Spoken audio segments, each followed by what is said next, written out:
I'm Sarah Borkson-Keto with NAREITWeek.com. I'm here in New York for REITWeek 2015, NAREIT's Investor Forum. I'm joined today by Jason White, Head of Strip Center Research for Green Street Advisors.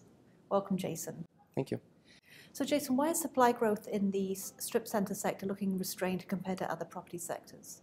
Well, I think it starts with the last housing cycle. Previous to the recession, you had the housing cycle show rampant supply growth of new homes out at the edge of town.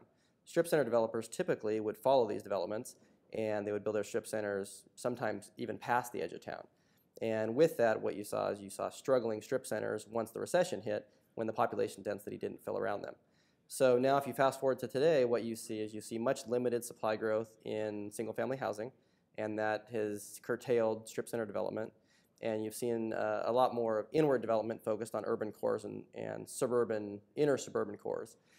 Also, another kind of headwind to strip center development is e-commerce. E-commerce has dinged strip center sales, which typically, when you see tenant sales growing, that's when it's time where retailers want to expand. These retailers don't typically want to expand when sales growth is more restrained. So how would you characterize the limited developments that are currently in process?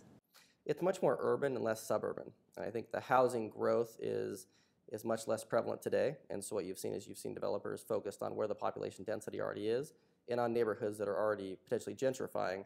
And they're trying to get in these more urban cores and sometimes add different components. So it might be residential, it might be office, because the cost basis of these properties or of this land is so much higher that you'll see these developers go in and they have to find different ways to make the developments pencil. So do you see an increase in mixed-use development going forward? There will definitely be an increase. I think the increase, however, is a percentage. It's not an absolute large increase. So we'll see a larger number of centers, but supply growth is really going to be restrained going forward just because municipalities aren't really on board with extensive new developments, and so it takes a long time to get those projects approved. Thank you, Jason. Thank you.